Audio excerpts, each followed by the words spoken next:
8. Del fondo del pasillo llegaba un aroma a café tostado, café de verdad, no café de la Victoria, un aroma penetrante.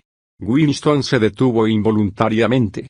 Durante unos segundos volvió al mundo medio olvidado de su infancia. Entonces se oyó un portazo y el delicioso olor quedó cortado tan de repente como un sonido. Winston había andado varios kilómetros por las calles y se le habían irritado sus varices.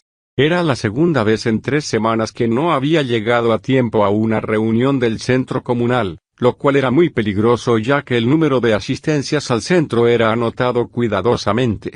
En principio, un miembro del partido no tenía tiempo libre, y nunca estaba solo a no ser en la cama. Se suponía que, de no hallarse trabajando, comiendo, o durmiendo, estaría participando en algún recreo colectivo. Hacer algo que implicara una inclinación a la soledad, aunque solo fuera dar un paseo, era siempre un poco peligroso. Había una palabra para ello en neolengua, vida propia, es decir, individualismo y excentricidad.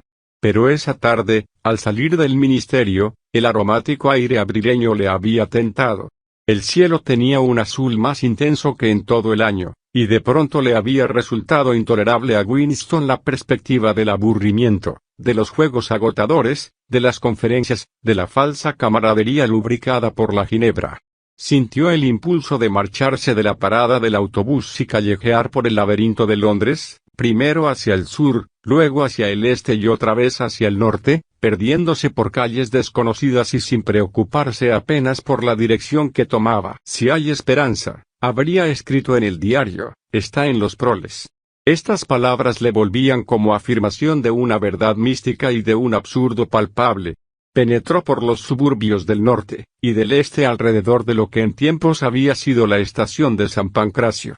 Marchaba por una calle empedrada, cuyas viejas casas solo tenían 2 pisos, y cuyas puertas abiertas descubrían los sórdidos interiores. De trecho en trecho había charcos de agua sucia por entre las piedras. Entraban y salían en las casuchas y llenaban las callejuelas infinidad de personas, muchachas en la flor de la edad con bocas violentamente pintadas, muchachos que perseguían a las jóvenes, y mujeres de cuerpos obesos y bamboleantes, vivas pruebas de lo que serían las muchachas cuando tuvieran 10 años más, ancianos que se movían dificultosamente y niños descalzos que jugaban en los charcos, y salían corriendo al oír los irritados chillidos de sus madres. La cuarta parte de las ventanas de la calle estaban rotas y tapadas con cartones. La mayoría de la gente no prestaba atención a Winston. Algunos lo miraban con cauta curiosidad. 2 monstruosas mujeres de brazos rojizos cruzados sobre los delantales, hablaban en una de las puertas. Winston oyó algunos retazos de la conversación. Pues, sí, fui y le dije, todo eso está muy bien, pero si hubieras estado en mi lugar hubieras hecho lo mismo que yo. Es muy sencillo eso de criticar, le dije, pero tú no tienes los mismos problemas que yo. Claro, dijo la otra, ahí está la cosa. Cada uno sabe lo suyo. Estas voces estridentes se callaron de pronto. Las mujeres observaron a Winston con hostil silencio cuando pasó ante ellas. Pero no era exactamente hostilidad sino una especie de alerta momentánea como cuando nos cruzamos con un animal desconocido. El mono azul del partido no se veía con frecuencia en una calle como esta. Desde luego, era muy poco prudente que lo vieran a uno en semejantes sitios a no ser que se tuviera algo muy concreto que hacer allí. Las patrullas le detenían a uno en cuanto lo sorprendían en una calle de proles y le preguntaban, ¿quieres enseñarme la documentación, camarada? ¿Qué haces por aquí? ¿A qué hora saliste del trabajo? ¿Tienes la costumbre de tomar este camino para ir a tu casa? Y así sucesivamente. No es que hubiera una disposición especial prohibiendo regresar a casa por un camino insólito, mas era lo suficiente para hacerse notar si la policía del pensamiento lo descubría. De pronto, toda la calle empezó a agitarse. Hubo gritos de aviso por todas partes. Hombres, mujeres y niños se metían veloces en sus casas como conejos.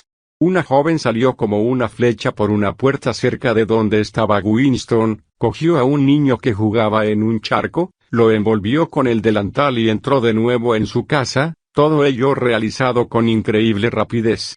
En el mismo instante, un hombre vestido de negro, que había salido de una callejuela lateral, corrió hacia Winston señalándole nervioso el cielo. «El vapor», gritó.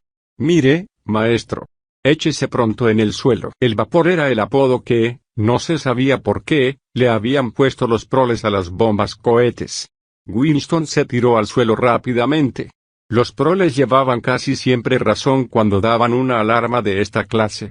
Parecían poseer una especie de instinto que les prevenía con varios segundos de anticipación de la llegada de un cohete, aunque se suponía que los cohetes volaban con más rapidez que el sonido. Winston se protegió la cabeza con los brazos. Se oyó un rugido que hizo temblar el pavimento, una lluvia de pequeños objetos le cayó sobre la espalda. Cuando se levantó, se encontró cubierto con pedazos de cristal de la ventana más próxima. Siguió andando. La bomba había destruido un grupo de casas de aquella calle 200 metros más arriba. En el cielo flotaba una negra nube de humo y debajo otra nube, esta de polvo, envolvía las ruinas en torno a las cuales se agolpaba ya una multitud. Había un pequeño montón de yeso en el pavimento delante de él, y en medio se podía ver una brillante raya roja. Cuando se levantó y se acercó a ver qué era, vio que se trataba de una mano humana cortada por la muñeca. Aparte del sangriento muñón, la mano era tan blanca que parecía un molde de yeso. Le dio una patada y la echó a la cloaca, y para evitar la multitud, torció por una calle lateral a la derecha. A los 3 o 4 minutos estaba fuera de la zona afectada por la bomba, y la sórdida vida del suburbio se había reanudado como si nada hubiera ocurrido. Eran casi las 20 y los establecimientos de bebida frecuentados por los proles, les llamaban, con una palabra antiquísima, tabernas, estaban llenas de clientes. De sus puertas oscilantes, que se abrían y cerraban sin cesar, salía un olor mezclado de orines, serrín y cerveza. En un ángulo formado por una casa de fachada saliente estaban reunidos 3 hombres. El de en medio tenía en la mano un periódico doblado que los otros 2 miraban por encima de sus hombros.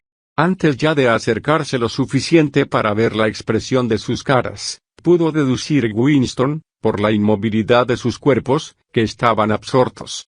Lo que leían era seguramente algo de mucha importancia.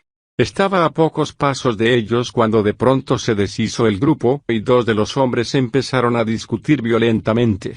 Parecía que estaban a punto de pegarse. ¿No puedes escuchar lo que te digo? Te aseguro que ningún número terminado en 7 ha ganado en estos 14 meses. Te digo que sí. No ha salido ninguno terminado en 7. En casa los tengo apuntados todos en un papel desde hace 2 años. Nunca dejo de copiar el número. Y te digo que ningún número ha terminado en 7. Sí, un 7 ganó. Además, sé que terminaba en 407. Fue en febrero. En la segunda semana de febrero. Ni en febrero ni nada. Te digo que lo tengo apuntado. Bueno, a ver si lo dejáis, dijo el tercer hombre. Estaban hablando de la lotería. Winston volvió la cabeza cuando ya estaba a 30 metros de distancia. Todavía seguían discutiendo apasionadamente. La lotería, que pagaba cada semana enormes premios, era el único acontecimiento público al que los proles concedían una seria atención. Probablemente, había millones de proles para quienes la lotería era la principal razón de su existencia. Era toda su delicia, su locura, su estimulante intelectual. En todo lo referente a la lotería, hasta la gente que apenas sabía leer y escribir parecía capaz de intrincados cálculos matemáticos y de asombrosas proezas memorísticas. Toda una tribu de proles se ganaba la vida vendiendo predicciones, amuletos, sistemas para dominar el azar y otras cosas que servían a los maniáticos. Winston nada tenía que ver con la organización de la lotería, dependiente del Ministerio de la Abundancia. Pero sabía perfectamente, como cualquier miembro del partido, que los premios eran en su mayoría imaginarios. Solo se pagaban pequeñas sumas y los ganadores de los grandes premios eran personas inexistentes.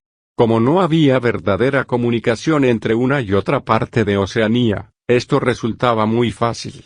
Si había esperanzas, estaba en los proles. Esta era la idea esencial. Decirlo, sonaba a cosa razonable, pero al mirar a aquellos pobres seres humanos, se convertía en un acto de fe. La calle por la que descendía Winston, Le despertó la sensación de que, ya antes había estado por allí, y que no hacía mucho tiempo fue una calle importante. Al final de ella había una escalinata por donde se bajaba a otra calle en la que estaba un mercadillo de legumbres. Entonces recordó Winston dónde estaba, en la primera esquina, a unos 5 minutos de marcha, estaba la tienda de compraventa donde él había adquirido el libro en blanco donde ahora llevaba su diario. Y en otra tienda no muy distante, había comprado la pluma y el frasco de tinta. Se detuvo un momento en lo alto de la escalinata. Al otro lado de la calle había una sórdida taberna cuyas ventanas parecían cubiertas de escarcha, pero solo era polvo. Un hombre muy viejo con bigotes blancos, encorvado, pero bastante activo, empujó la puerta oscilante y entró. Mientras observaba desde allí, se le ocurrió a Winston que aquel viejo, que por lo menos debía de tener 80 años, habría sido ya un hombre maduro cuando ocurrió la revolución. Él y unos cuantos como él eran los últimos eslabones que unían al mundo actual con el mundo desaparecido del capitalismo. En el partido no había mucha gente cuyas ideas se hubieran formado antes de la revolución. La generación más vieja había sido barrida casi por completo en las grandes purgas de los años 50 y 60 y los pocos que sobrevivieron vivían aterrorizados y en una entrega intelectual absoluta. Si vivía aún alguien que pudiera contar con veracidad las condiciones de vida en la primera mitad del siglo, tenía que ser un prole. De pronto recordó Winston el trozo del libro de historia que había copiado en su diario y le asaltó un impulso loco. Entraría en la taberna. Trabaría conocimiento con aquel viejo y le interrogaría. Le diría, cuénteme su vida cuando era usted un muchacho, ¿ese vivía entonces mejor que ahora o peor? Precipitadamente, para no tener tiempo de asustarse, bajó la escalinata y cruzó la calle. Desde luego, era una locura. Como de costumbre, no había ninguna prohibición concreta de hablar con los proles y frecuentar sus tabernas, pero no podía pasar inadvertido ya que era rarísimo que alguien lo hiciera. Si aparecía alguna patrulla, Winston podría decir que se había sentido mal, pero no lo iban a creer. Empujó la puerta y le dio en la cara un repugnante olor a queso y a cerveza agria. Al entrar él, las voces casi se apagaron. Todos los presentes le miraban su mono azul. Unos individuos que jugaban al blanco con unos dardos se interrumpieron durante medio minuto. El viejo al que él había seguido estaba acodado en el bar discutiendo con el barman, un joven corpulento de nariz ganchuda y enormes antebrazos. Otros clientes, con vasos en la mano, contemplaban la escena. ¿Vas a decirme que no puedes servirme una pinta de cerveza?, decía el viejo.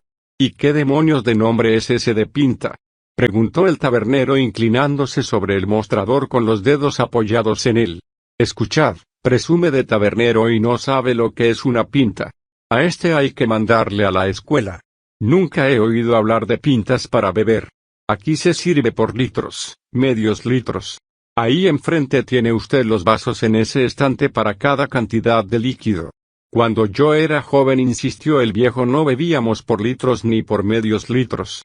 Cuando usted era joven nosotros vivíamos en las copas de los árboles, dijo el tabernero guiñándoles el ojo a los otros clientes. Hubo una carcajada general y la intranquilidad causada por la llegada de Winston parecía haber desaparecido.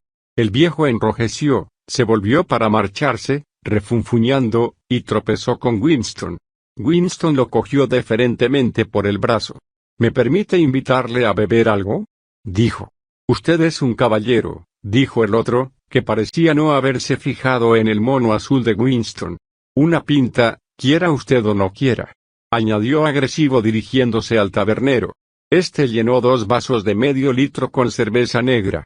La cerveza era la única bebida que se podía conseguir en los establecimientos de bebidas de los proles.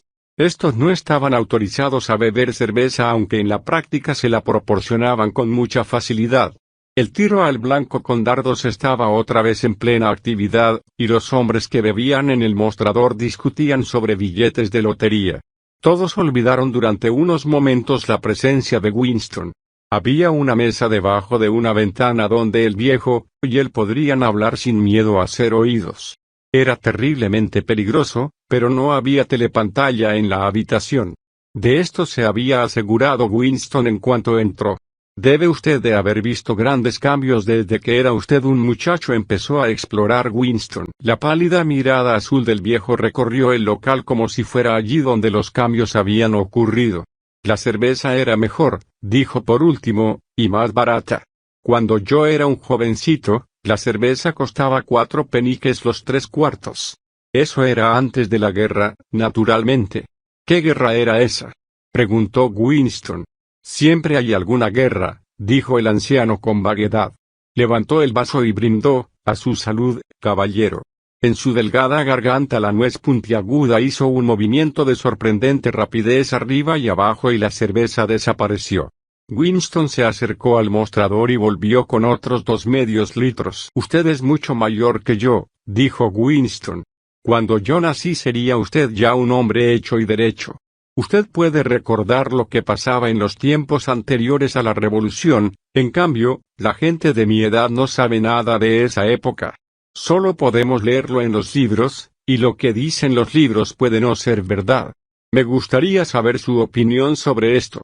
Los libros de historia dicen que la vida anterior a la revolución era por completo distinta de la de ahora. Había una opresión terrible, injusticias, pobreza. En fin, que no puede uno imaginar siquiera lo malo que era aquello. Aquí, en Londres, la gran masa de gente no tenía que comer desde que nacían hasta que morían. La mitad de aquellos desgraciados no tenían zapatos que ponerse. Trabajaban 12 horas al día, dejaban de estudiar a los 9 años y en cada habitación dormían 10 personas. Y a la vez había algunos individuos, muy pocos, solo unos cuantos miles en todo el mundo, los capitalistas, que eran ricos y poderosos. Eran dueños de todo. Vivían en casas enormes y suntuosas con 30 criados, solo se movían en autos y coches de 4 caballos, bebían champán y llevaban sombrero de copa. El viejo se animó de pronto. «Sombreros de copa», exclamó. «Es curioso que los nombre usted. Ayer mismo pensé en ellos, no sé por qué. Me acordé de cuánto tiempo hace que no se ve un sombrero de copa. Han desaparecido por completo. La última vez que llevé uno fue en el entierro de mi cuñada.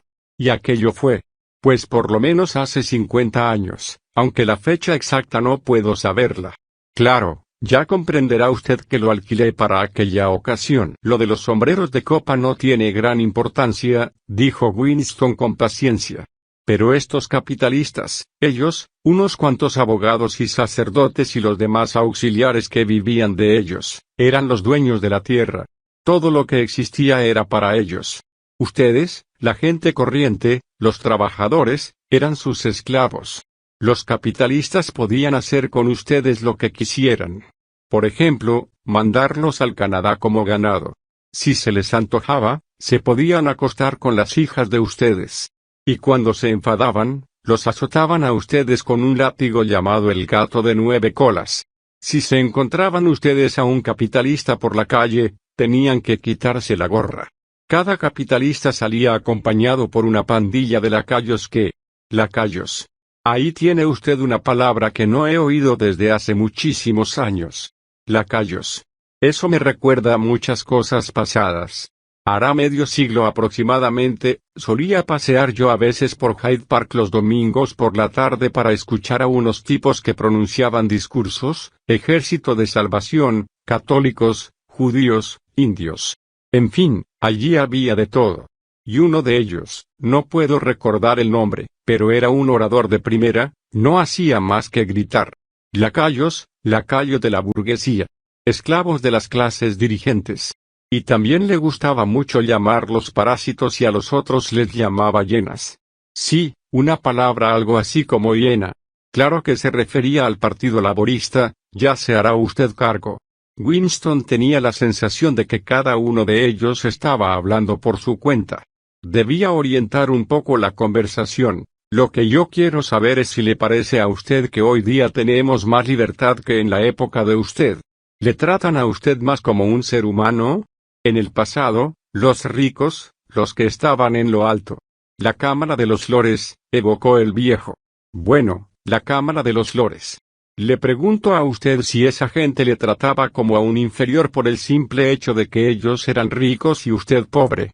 Por ejemplo, ¿es cierto que tenía usted que quitarse la gorra, y llamarle señor cuando se los cruzaba a usted por la calle? El hombre reflexionó profundamente. Antes de contestar se bebió 1/4 de litro de cerveza. Sí, dijo por fin. Les gustaba que uno se llevara la mano a la gorra. Era una señal de respeto. Yo no estaba conforme con eso, pero lo hacía muchas veces. No tenía más remedio. Y era habitual. Tenga usted en cuenta que estoy repitiendo lo que he leído en nuestros libros de texto para las escuelas. Era habitual en aquella gente, en los capitalistas, empujarles a ustedes de la acera para tener libre el paso. Uno me empujó una vez, dijo el anciano. Lo recuerdo como si fuera ayer. Era un día de regatas nocturnas, y en esas noches había mucha gente grosera, y me tropecé con un tipo joven y jactancioso en la avenida Shaftesbury. Era un caballero, iba vestido de etiqueta y con sombrero de copa. Venía haciendo zigzags por la acera y tropezó conmigo. Me dijo, ¿por qué no mira usted por dónde va? Yo le dije, a ver si se ha creído usted que ha comprado la acera. Y va y me contesta, le voy a dar a usted para el pelo si se descara así conmigo. Entonces yo le solté, usted está borracho y, si quiero, acabo con usted en medio minuto. Sí señor, eso le dije y no sé si me creerá usted, pero fue y me dio un empujón que casi me manda debajo de las ruedas de un autobús. Pero yo por entonces era joven y me dispuse a darle su merecido. Sin embargo, Winston perdía la esperanza de que el viejo le dijera algo interesante. La memoria de aquel hombre no era más que un montón de detalles. Aunque se pasara el día interrogándole, nada sacaría en claro.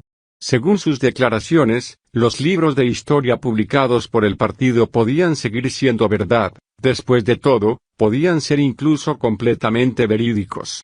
Hizo un último intento. Quizás no me he explicado bien. Lo que trato de decir es esto: usted ha vivido mucho tiempo, la mitad de su vida ha transcurrido antes de la revolución.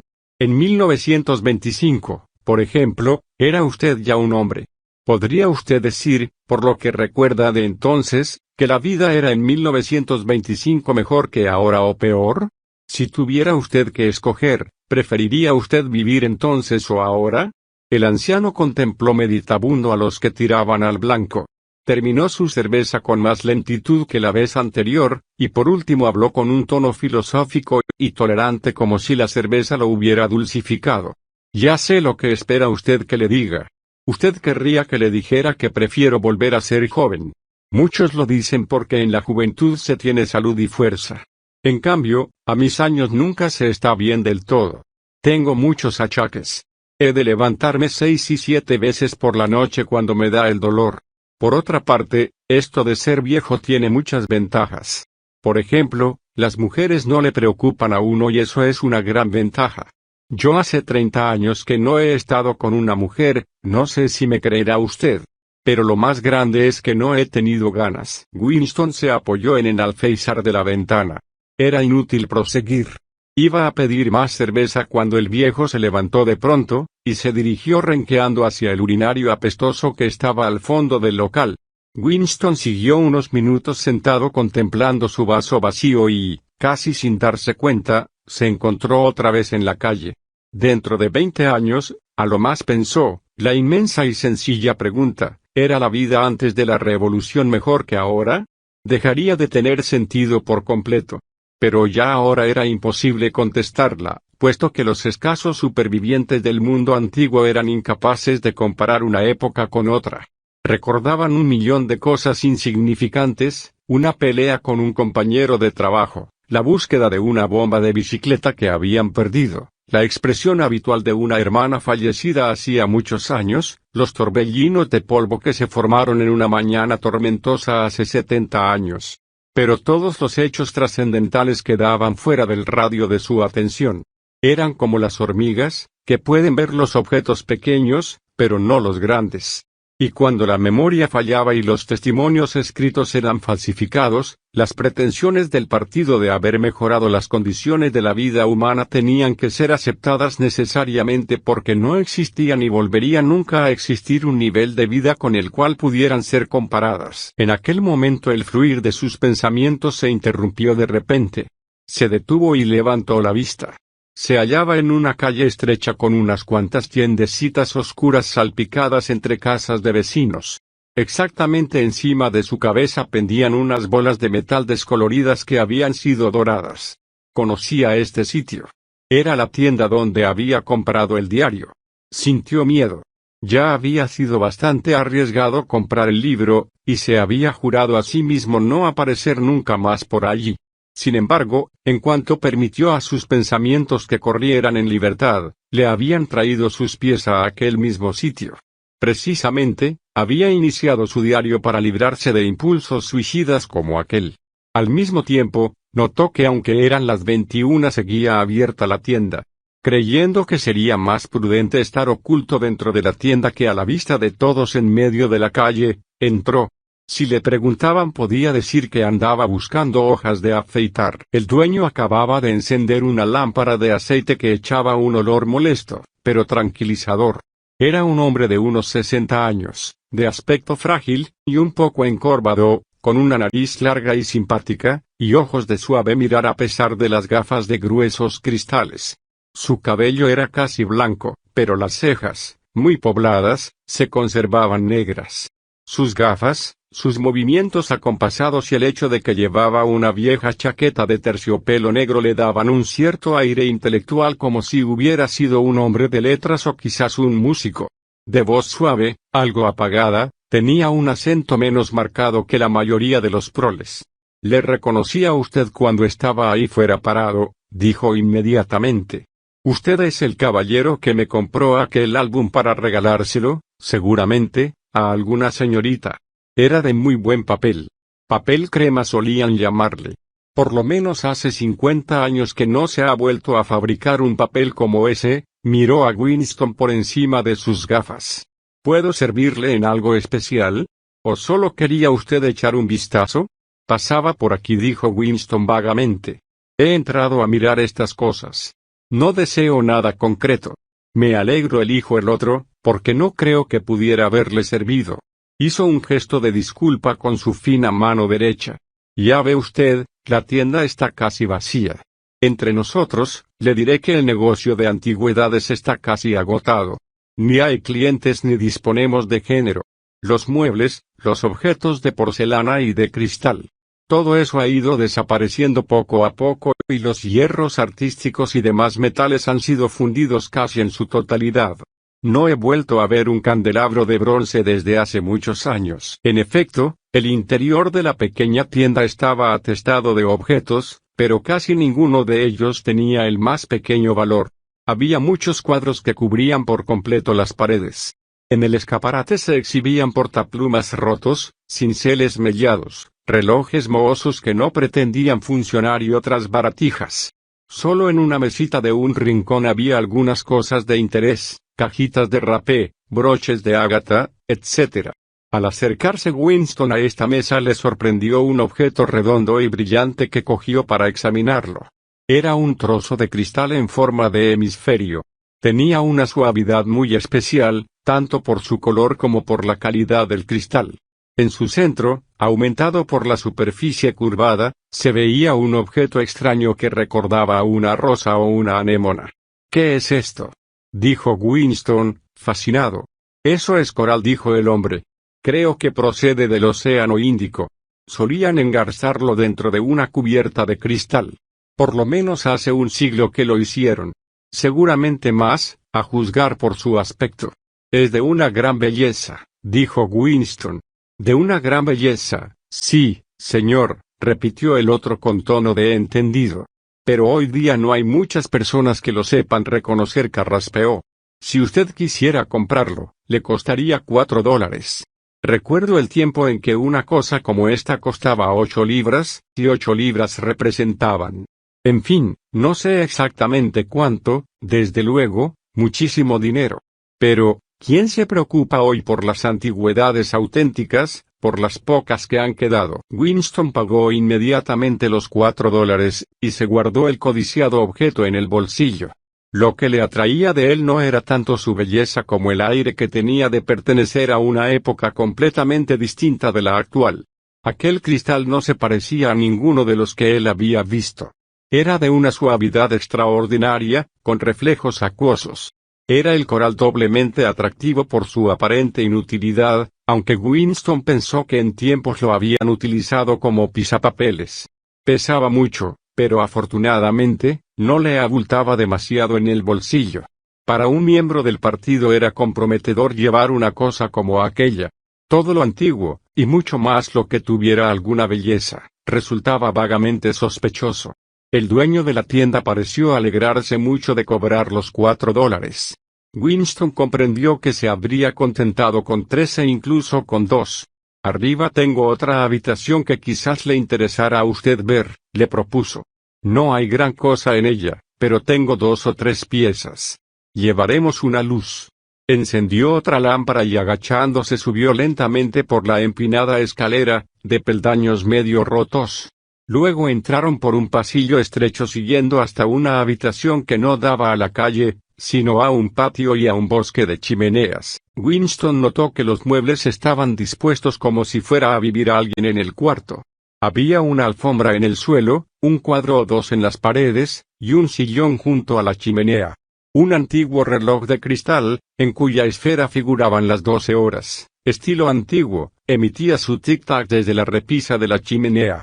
Bajo la ventana y ocupando casi la cuarta parte de la estancia había una enorme cama con el colchón descubierto. Aquí vivíamos hasta que murió mi mujer, dijo el vendedor disculpándose. Voy vendiendo los muebles poco a poco. Esa es una preciosa cama de caoba. Lo malo son las chinches. Si hubiera manera de acabar con ellas. Sostenía la lámpara lo más alto posible para iluminar toda la habitación, y a su débil luz resultaba aquel sitio muy acogedor. A Winston se le ocurrió pensar que sería muy fácil alquilar este cuarto por unos cuantos $, a la semana si se decidiera a correr el riesgo. Era una idea descabellada, desde luego, pero el dormitorio había despertado en él una especie de nostalgia, un recuerdo ancestral.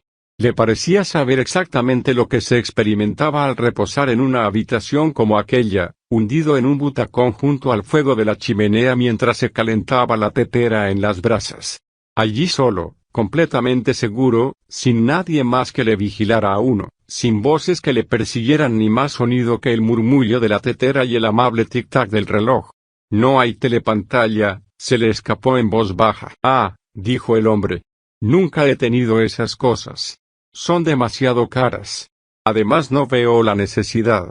Fíjese en esa mesita de aquella esquina. Aunque, naturalmente, tendría usted que poner nuevos goznes si quisiera utilizar las ajas.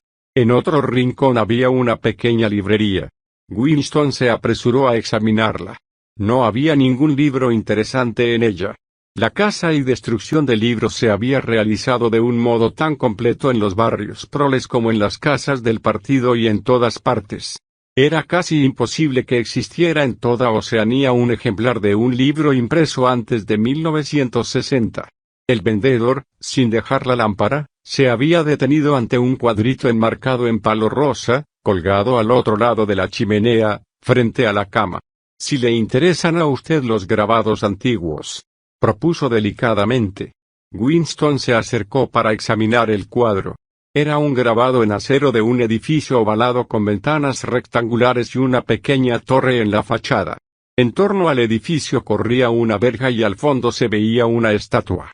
Winston la contempló unos momentos. Le parecía algo familiar, pero no podía recordar la estatua. El marco está clavado en la pared, dijo el otro, pero podría destornillarlo si usted lo quiere. Conozco ese edificio, dijo Winston por fin. Está ahora en ruinas, cerca del Palacio de Justicia. Exactamente. Fue bombardeado hace muchos años. En tiempos fue una iglesia. Creo que la llamaban San Clemente. Sonrió como disculpándose por haber dicho algo ridículo y añadió, naranjas y limones, dicen las campanas de San Clementes. ¿Cómo? Dijo Winston. Es de unos versos que yo sabía de pequeño. Empezaban, naranjas y limones, dicen las campanas de San Clemente. Ya no recuerdo cómo sigue. Pero sí me acuerdo de la terminación. Aquí tienes una vela para alumbrarte cuando te vayas a acostar. Aquí tienes un hacha para cortarte la cabeza. Era una especie de danza. Unos tendían los brazos y otros pasaban por debajo, y cuando llegaban a aquello de «he aquí el hacha para cortarte la cabeza», bajaban los brazos y cogían a uno. La canción estaba formada por los nombres de varias iglesias, de todas las principales que había en Londres. Winston se preguntó a qué siglo pertenecerían las iglesias. Siempre era difícil determinar la edad de un edificio de Londres. Cualquier construcción de gran tamaño e impresionante aspecto, con tal de que no se estuviera derrumbando de puro vieja, se decía automáticamente que había sido construida después de la Revolución, mientras que todo lo anterior se adscribía a un oscuro período llamado la Edad Media. Los siglos de capitalismo no habían producido nada de valor. Era imposible aprender historia a través de los monumentos y de la arquitectura. Las estatuas, inscripciones, lápidas, los nombres de las calles, todo lo que pudiera arrojar alguna luz sobre el pasado, había sido alterado sistemáticamente. No sabía que había sido una iglesia, dijo Winston. En realidad, hay todavía muchas de ellas aunque se han dedicado a otros fines, le aclaró el dueño de la tienda.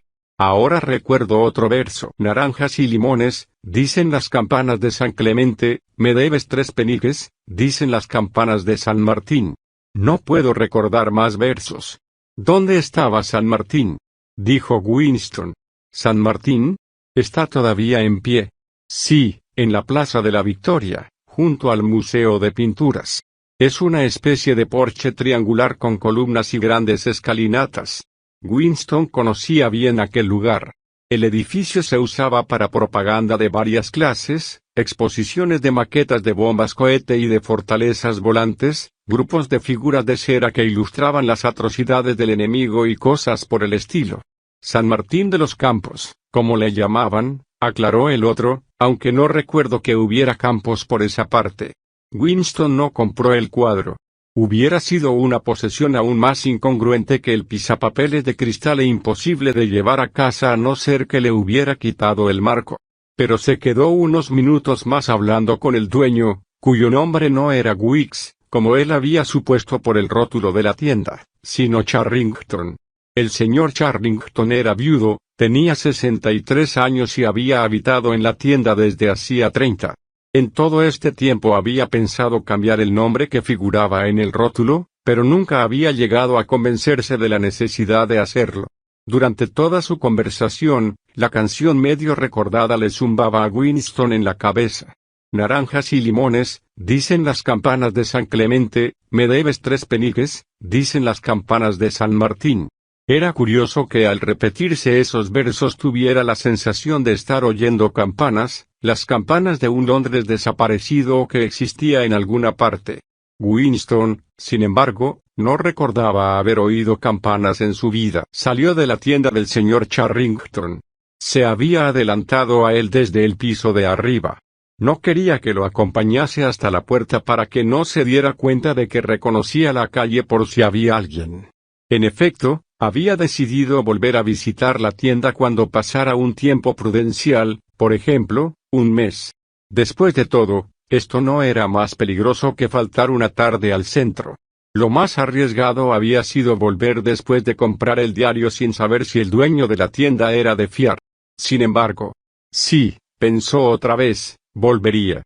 Compraría más objetos antiguos y bellos. Compraría el grabado de San Clemente, y se lo llevaría a casa sin el marco escondiéndolo debajo del nono. Le haría recordar al señor Charrington el resto de aquel poema. Incluso el desatinado proyecto de alquilar la habitación del primer piso, le tentó de nuevo. Durante unos 5 segundos, su exaltación le hizo imprudente y salió a la calle sin asegurarse antes por el escaparate de que no pasaba nadie. Incluso empezó a tararear con música improvisada. Naranjas y limones, dicen las campanas de San Clemente. Me debes 3 peniques, dícenlas. De pronto pareció helársele el corazón y derretírsele las entrañas. Una figura en mono azul avanzaba hacia él a unos 10 metros de distancia. Era la muchacha del departamento de novela, la joven del cabello negro. Anochecía, pero podía reconocerla fácilmente. Ella lo miró directamente a la cara, y luego apresuró el paso y pasó junto a él como si no lo hubiera visto. Durante unos cuantos segundos, Winston quedó paralizado. Luego torció a la derecha y anduvo sin notar que iba en dirección equivocada. De todos modos, era evidente que la joven lo espiaba. Tenía que haberlo seguido hasta allí, pues no podía creerse que por pura casualidad hubiera estado paseando en la misma tarde por la misma callejuela oscura a varios kilómetros de distancia de todos los barrios habitados por los miembros del partido. Era una coincidencia demasiado grande. Que fuera una agente de la policía del pensamiento o solo una espía aficionada que actuase por oficiosidad, poco importaba. Bastaba con que estuviera vigilándolo. Probablemente, lo había visto también en la taberna. Le costaba gran trabajo andar.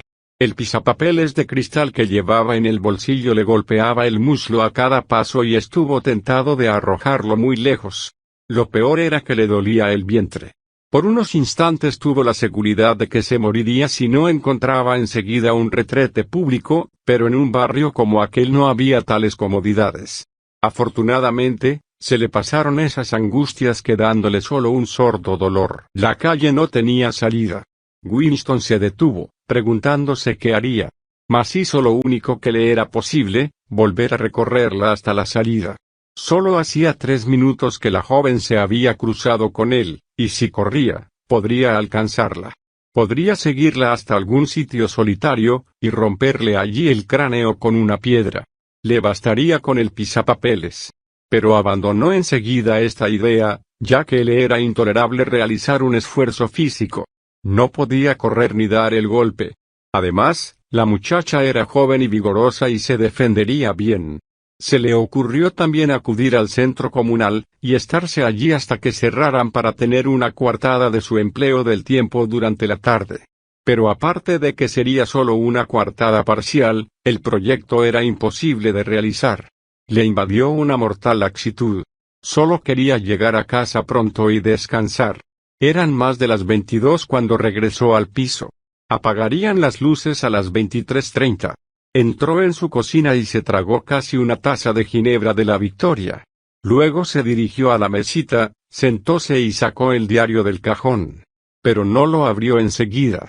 En la telepantalla una violenta voz femenina cantaba una canción patriótica a grito pelado. Observó la tapa del libro intentando inútilmente no prestar atención a la voz. Las detenciones no eran siempre de noche. Lo mejor era matarse antes de que lo cogieran a uno. Algunos lo hacían.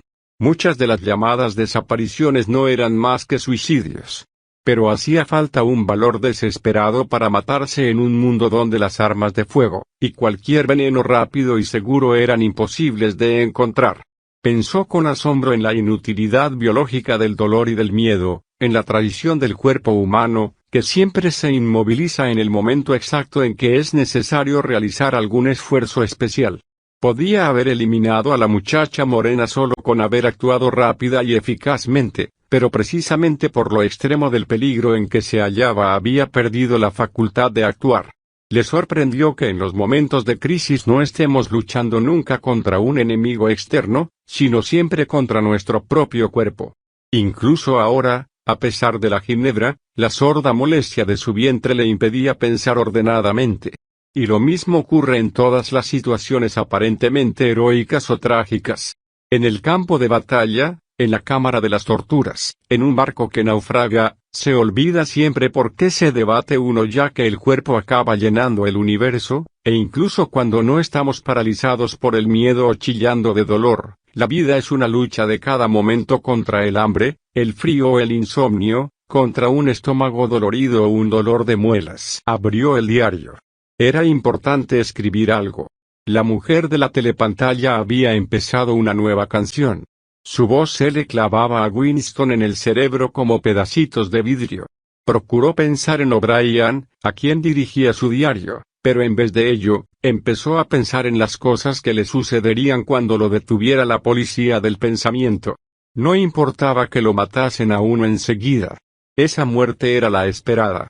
Pero antes de morir, nadie hablaba de estas cosas aunque nadie las ignoraba, había que pasar por la rutina de la confesión, arrastrarse por el suelo, gritar pidiendo misericordia, el chasquido de los huesos rotos, los dientes partidos y los mechones ensangrentados de pelo.